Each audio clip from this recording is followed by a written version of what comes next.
Boa tarde, caros estudantes! Na aula de geografia de hoje, nós continuaremos a falar sobre a relação da natureza com as paisagens. Dessa vez, nós iremos tratar sobre a importância do clima para as paisagens. E qual que seria a importância do clima para as paisagens? Bem, o clima, ele influencia diversos aspectos, podemos dizer dessa forma, né? Isso daí ocorre em grande parte, por quê? Porque o clima, ele determina muitas vezes a vegetação, né? Então, a vegetação, como nós já vimos, ela é um espelho do clima e também as ações do clima, do tempo atmosférico, como o vento, as chuvas, entre outros exemplos, são responsáveis pelo modelamento do relevo e, portanto, também pela formação do solo. Então, tratando-se de clima, né, que nós já vimos os eventos, né, que são relacionados ao clima, né, o que leva à formação de um determinado clima em um determinado lugar, né, para se pensar o clima, nós devemos ter em vista, né, ainda mais no que diz respeito à formação das paisagens, os seguintes elementos. Então, primeiramente, a questão dos ventos, né? Então, os ventos, ele é o nome que se dá ao ar em movimento, né? E como que funciona o movimento do ar a partir dos ventos? Basicamente, isso ocorre por conta das diferenças de temperatura do ar atmosférico e também de pressão, né? Então, nós temos a formação de áreas de alta e de baixa pressão. Nas áreas de alta pressão, em que nós temos baixa temperatura, os ventos eles são dispersos, né? Então, são chamadas de anticiclonais. Enquanto as áreas de baixa pressão e de temperatura mais alta, elas são para onde convergem os ventos e são denominadas ciclonais, né? Então, anticiclonais é quando nós temos uma área de alta pressão, né, que faz com que o vento ele se disperse, ele corra para lugares diferentes, né, em direções distintas. Já quando nós temos uma baixa pressão atmosférica, com elevada temperatura, o vento ele passa a correr de uma forma mais cíclica, ou seja, os ventos eles se convergem e começam a se chocar. Então, dessa forma, nós temos a formação dos chamados ciclones, né, que é o que nós iremos tratar também, né? Nesse sentido, é importante ressaltar que um elemento que influencia diretamente o clima, como nós já vimos anteriormente, e influencia também a questão dos ventos, diz respeito basicamente às zonas térmicas, ou seja, às latitudes, as diferentes latitudes que nós encontramos no planeta Terra. Então, o Equador, por exemplo, é a parte mais quente da atmosfera, e o ar aquecido nessa região do Equador acaba sendo mais leve e tende a subir, né, sendo o seu lugar ocupado pelo vento mais frio, que é procedente das latitudes maiores, né? Aí o ar ascendente, que é o ar que sobe, né, o ar equatorial, ele retorna a 30 graus de latitude, tanto para norte quanto para sul. E uma parte desse ar volta para o Equador, né, que é os chamados ventos alísios, né? Então, é esse vento que retorna para a região da linha do Equador, né, para a zona equatorial, enquanto uma outra parcela continua seu caminho em direção aos polos, que são os ventos do oeste. A 60 graus de latitude, o ar ele se choca com massas polares e sofre um movimento ascensional por ser mais quente e mais leve que o ar polar, né? Então ele sobe por conta do ar polar. Então, nessas regiões onde há movimento do ar ascendente, ou seja, o ar ele sobe, são as zonas de baixa pressão. E as regiões onde há o movimento descendente do ar, né, ou seja, quando o ar ele desce, são as chamadas zonas de alta pressão. Nesse sentido, nós temos então uma grande variação de pressão conforme as diferentes latitudes, né? Então, justamente nos momentos em que o ar ele acaba subindo, que são as regiões mais quentes, nós temos a formação de zonas de baixa pressão, né? Enquanto que aquelas em que o ar ele desce novamente, né? O ar ele acaba se colidindo com massas de ar frio e acaba então retornando para as altitudes mais baixas, nós temos então a formação da alta pressão, né? Isso daí influencia em diversos aspectos, podemos dizer dessa maneira, na questão do clima e das paisagens, pois graças a essas diferenciações de pressão, nós temos as chamadas brisas, por exemplo, né? Que são ventos, né? Ventos leves que sopram do mar para o continente e do continente para o mar, né? Os ventos que sopram do mar para o continente, são as chamadas brisas marítimas. E aquelas que circulam do continente para o mar são as brisas terrestres, né? E algo que influencia bastante isso daí é a questão da diferença de pressão. Então, por exemplo, durante a manhã, no oceano, no mar, o ar ele tende a ser mais frio. E com isso, né, nós temos uma pressão maior, enquanto que na Terra o ar é mais quente e a pressão é menor. Essa diferença de pressão faz com que ocorram as brisas. Já à noite, né, nós temos então o ar mais frio na Terra e o ar mais quente no mar. Então, na Terra nós temos a região de alta pressão e no mar nós temos a região de baixa pressão, o que faz então o ar sair da Terra em direção ao mar, né? Então, nesse sentido, nós temos a pressão atmosférica sendo elementos funcional, né, para os ventos e para as brisas, né, as grandes diferenças de pressão.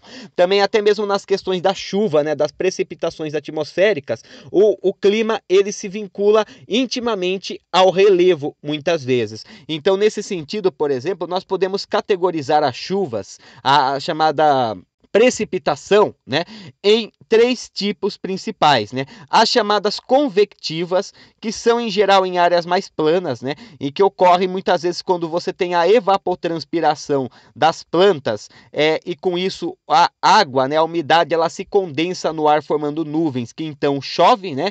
Nós temos também, quando há a presença de diferentes massas de ar, nós temos as chamadas chuvas frontais, né, no qual 2 massas de ar de características diferentes, uma quente ou uma fria, uma seca e uma úmida, acabam se colidindo e com isso nós temos chuva. Geralmente se formam tempestades nessa situação. Agora, em regiões de relevo mais alto, né, de maior altitude, nós temos o que é conhecido como chuvas orográficas, né? E o que são as chuvas orográficas? Elas são, basicamente, funciona da seguinte maneira, né? Quando as nuvens com ar mais frio, elas acabam entrando em contato com as regiões de maior altitude, né? Então, é muito presente nas encostas de montanha, né? Então, as nuvens elas acabam se aproximando da montanha e com a diferença de temperatura e de pressão, elas acabam então se precipitando, né? Elas acabam então formando chuva. Nesse sentido, o relevo ele acaba tendo uma importância também para as chuvas nesse sentido, né? Na formação de nuvens, dependendo do clima de uma determinada região, né? As massas de ar também, que nós já tratamos, né? Elas também são fundamentais, elas influenciam diretamente a vegetação, né? Entre outros exemplos. Então, as massas de ar elas são, vamos dizer dessa forma, uma aglomeração de ar, né, que tem características diferentes do ar ao seu redor, né? Então, as massas de ar, elas tendem a ser homogêneas, né? Elas têm alguns elementos atmosféricos bastante comuns, mas que são diferentes das regiões arredores, provocando forte impacto neles, né? Então, nesse sentido, as massas de ar, elas podem ser caracterizadas como polar, né, no qual nós temos a polar marítima e a continental, né? A polar marítima geralmente se origina nos oceanos de altas latitudes e a polar continental já se origina nas regiões continentais, próximo ao Polo Norte e à Antártida, né? A polar marítima, em geral, ela é mais fria e úmida, enquanto a polar continental é fria e seca. Já as massas tropicais também podem ser marítimas e continentais. As marítimas se originam do oceano, mas mais na zona tropical, e as continentais se originam dentro dos desertos, né? Então no Saara, o deserto australiano, entre outros exemplos, e no caso, né, as tropicais marítimas, elas são quentes e úmidas, e as tropicais continentais são quentes e secas. E por fim, as massas de ar equatoriais, que podem ser marítimas e continentais também. As equatoriais marítimas já se originam no oceano próximo ao Equador, enquanto as dos continentes já se originam nas regiões próximas do Equador, mas no interior do continente, né? Então, a equatorial marítima é quente e úmida e a equatorial continental é quente e também costuma ser úmida, né, por conta das florestas equatoriais, né? Então a gente tem vários exemplos de como isso opera, né, na dinâmica climática. Por exemplo, na região da Amazônia, mesmo nós temos os chamados rios voadores, né, que é a evapotranspiração de plantas, né?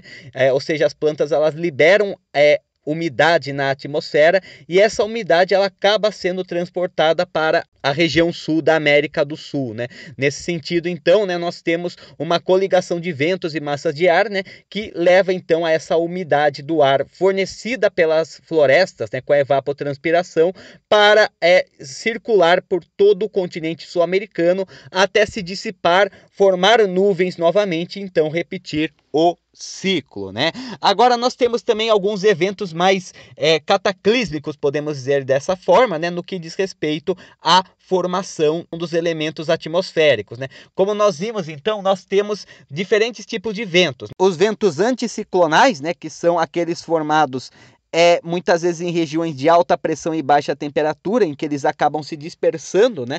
E os ventos convergentes ou ventos ciclonais, né? Que são aqueles que se formam em áreas de baixa pressão, principalmente.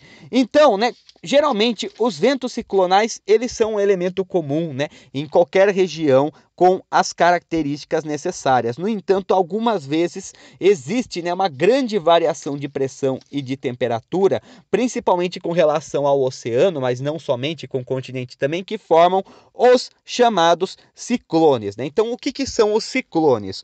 Os ciclones, eles são basicamente o termo que é utilizado para descrever, né, a distribuição da pressão atmosférica, né, com uma grande variação de pressão, né? Então a gente tem uma pressão central muito forte, né, com relação às áreas ao redor, e com isso então, né, nós temos os ventos, né, o ar ao redor, ele começa a se convergir, né, tomando bastante forma e então percorrendo em altas velocidades. É assim que nós temos a formação dos ciclones. Os ciclones, eles são variados, né, mas geralmente eles acabam sendo categorizados em dois tipos, que são os ciclones extratropicais, que são mais típicos de regiões de mais altas e médias latitudes, e os ciclones tropicais, que têm baixas latitudes, né? E, em geral, né, os ciclones, eles acabam se caracterizando da seguinte forma, né? Eles podem ser muitas vezes chamados de furacão. O furacão é um enorme ciclone que muitas vezes pode ser percebido até mesmo do espaço, né? Ele aglomera uma série de tempestades, né? E nesse sentido ele acaba tendo um grande potencial devastador tanto para a paisagem natural quanto para a paisagem cultural. Então os furacões, eles tendem a ser muito maiores, aglomerando diferentes tempestades. Muitas vezes eles se originam da variação de temperatura e pressão no oceano, que formam ventos ciclonais muito rápidos que acabam então levando o ar circundante junto com eles, e com isso então eles migram muitas vezes em direção ao continente, né? E quando eles chegam ao continente, eles causam fortes estragos, né? Existe até uma categoria para delimitar os furacões, né, que vai de F1 a F5, né? Isso diz respeito ao estrago que ele promove. O F1 em geral, ele acaba não tendo tanto impacto, ele até provoca alguns danos materiais, mas não provoca mortes, não provoca grandes estragos. Já o F5 ocorre quando há uma destruição quase completa da cidade, né? Então, nesse sentido, os furacões tendem a ser maiores, no entanto, eles são mais lentos, né, comparado com outros ciclones, o que é diferente dos tornados, né? Os tornados, por sua vez, eles já são, né, relativamente menores, podemos dizer assim, e em geral, né, eles aglomeram apenas uma tempestade, né, e acabam sendo muito mais rápidos, né, eles podem chegar até a 250 km por hora, né. Muitas vezes os tornados, eles são mais continentais também, embora não somente, né, eles ocorrem principalmente dentro dos continentes. Então, um local em que nós temos grande presença do tornado é na região oeste ou centro-oeste dos Estados Unidos, né, também no interior da Austrália, entre outros exemplos, né? Então esses são os dois principais tipos de ciclones. A gente tem também as tempestades tropicais, né, que são grandes tempestades, grandes chuvas que podem provocar inclusive vários danos materiais,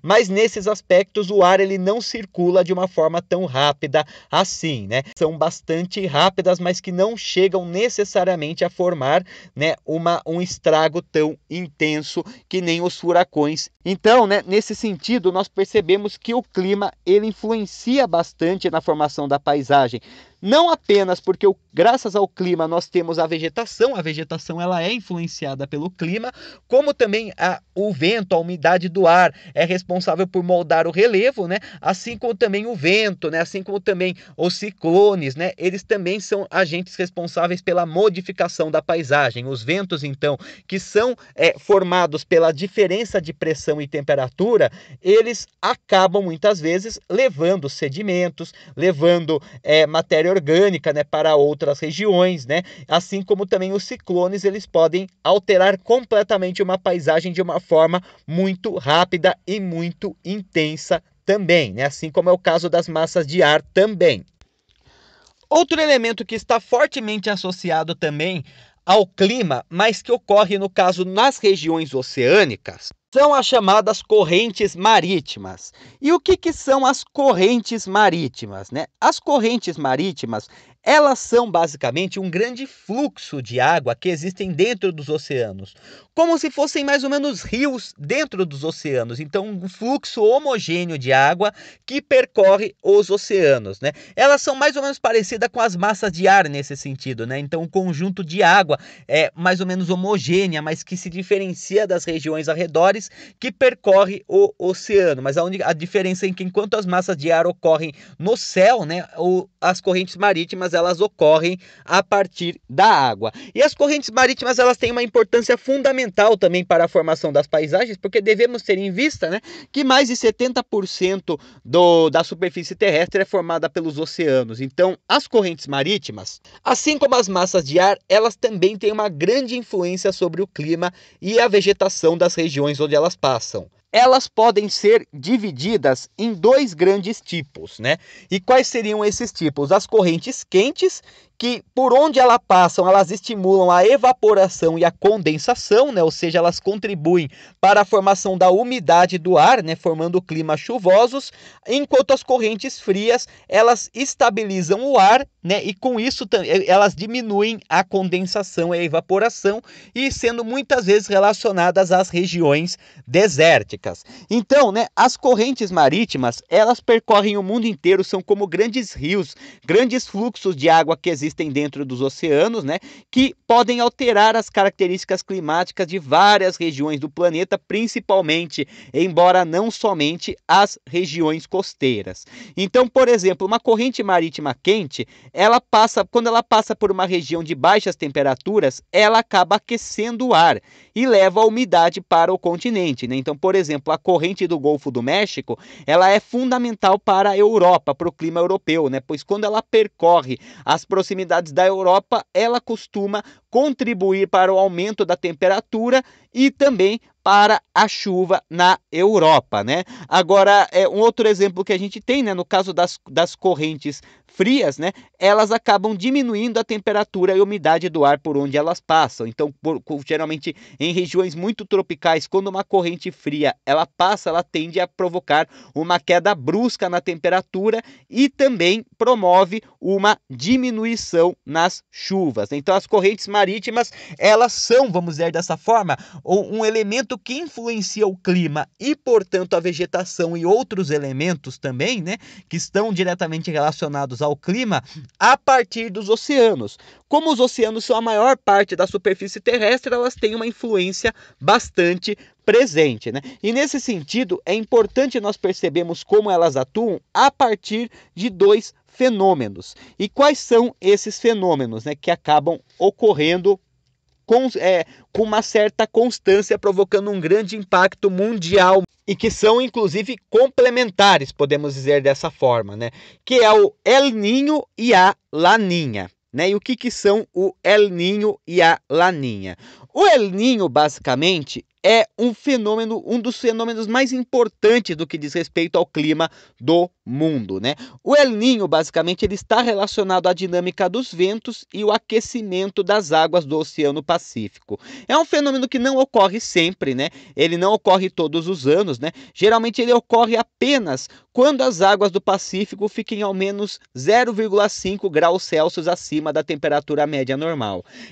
Essa pequena variação variação de temperatura nas águas do Oceano Pacífico leva a uma grande alteração no fluxo das correntes marítimas, como também no próprio clima e no próprio ar e na pressão dentro do Oceano Pacífico, alterando também a circulação dos ventos e da massa de ar.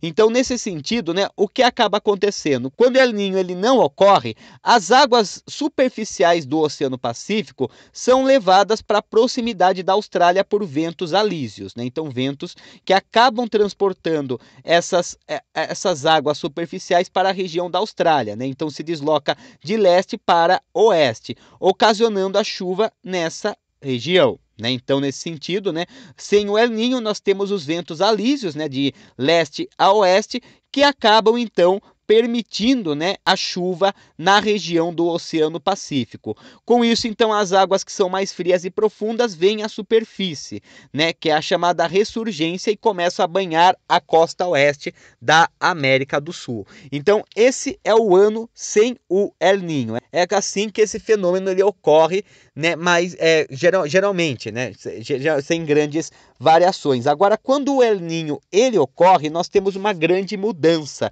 nesse panorama, porque quando o El Niño ocorre, todo esse sistema ele é modificado.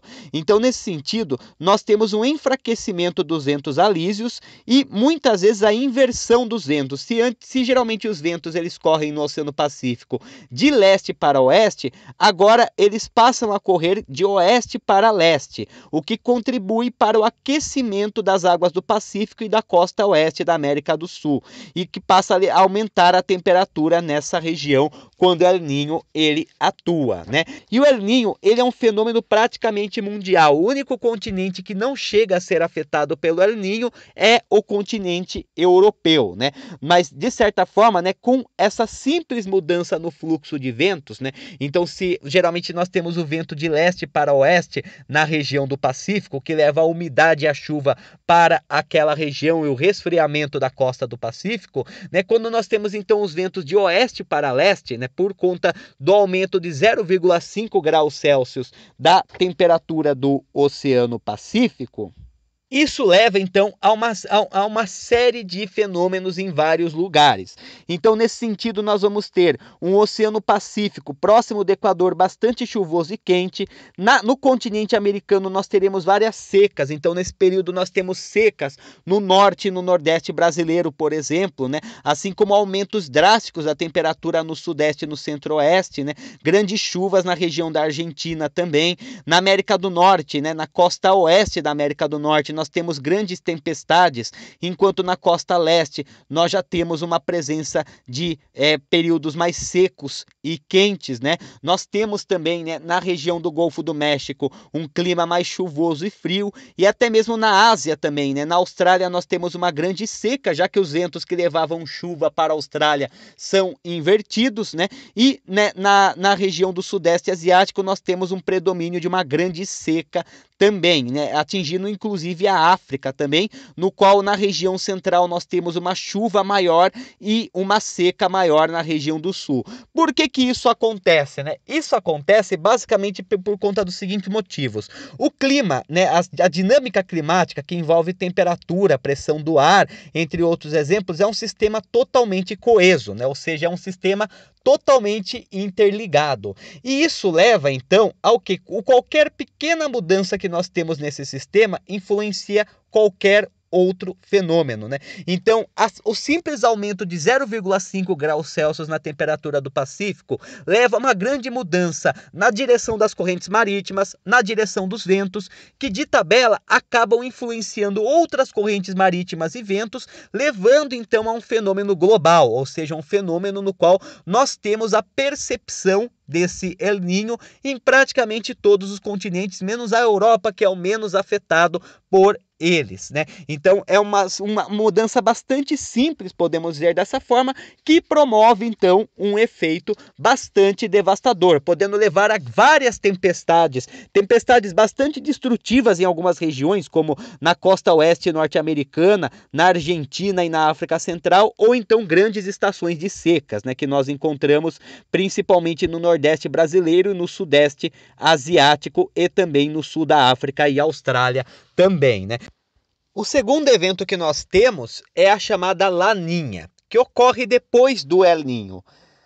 A Laninha, ela tem os efeitos opostos ao El Niño, né? Então, nesse sentido, a Laninha, ela leva aos resfriamentos das águas equatoriais do Oceano Pacífico, né? Então, com isso, nós temos a inversão do panorama do El Niño, né? Então, se no El Niño nós temos, então, uma grande seca na região nordeste da América do Sul, né? Assim como aumento da temperatura no sudeste brasileiro, né? Assim como grandes estações de chuva no sul da América do Sul e na costa leste americana e seca, no sul da África e no sudeste asiático, com aumento de temperatura também, né, a Laninha ela promove exatamente o impacto oposto, né? Então, nós já temos uma umidade maior no Nordeste, uma diminuição da temperatura no Sudeste brasileiro, né? Assim como também, né, nós temos um período de maior chuvas na região do Sudeste asiático e também da Austrália e do sul da África. Então, nesse sentido, nós percebemos, né, que a dinâmica climática que envolve também